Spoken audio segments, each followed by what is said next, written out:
పేరు శ్యామ్ అండి. ఈరోజు కూటమి పార్టీకి శుభాకాంక్షలు తెలియజేస్తున్నాము. అదేమిటంటే BJP plus Telugu Desam party plus Janasena party. ఈ 3 పార్టీలకి నేను ప్రత్యేకంగా శుభాకాంక్షలు తెలియజేస్తున్నాను. అయితే దీనికున్న గొప్ప ఉద్దేశం ఏందంటే పార్టీలో చంద్రబాబు నాయుడు గారు ఒక రాకెట్ లాగా దూసుకెళ్తున్నారు. అదేమిటంటే డెవలప్‌మెంట్స్ గురించే చాలా మటుకు ఆలోచిస్తున్నారు.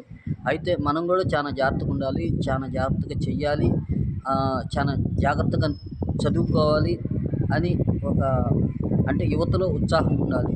ఉంటే మన కంపెనీలు చాలా మంచి మంచివి వస్తాయని, అది జనవరి నుంచి ప్రత్యేకంగా కంపెనీలు వస్తాయి.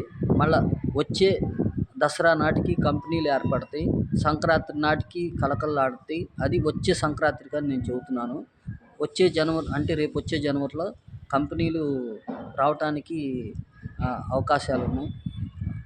చాలా బాగా కనిపిస్తున్నాయి. దీనికి ఉన్న గొప్ప ఉద్దేశం ఏందంటే యువత అనేది చాలా జాగ్రత్తగా ఉండండి. చాలా జాగ్రత్తగా చదువుకోండి. చాలా జాగ్రత్తగా మసులుకోండి. పెద్దల మాట తప్పకుండా వినండి. నేను ప్రత్యేకంగా చెబుతున్నాను. అది కూడా కూటమి పార్టీకి శుభాకాంక్షలు చెబుతున్నాను. తప్పకుండా అర్థం చేసుకుంటారని అనుకుంటున్నాను. నా పేరు శ్యామ్.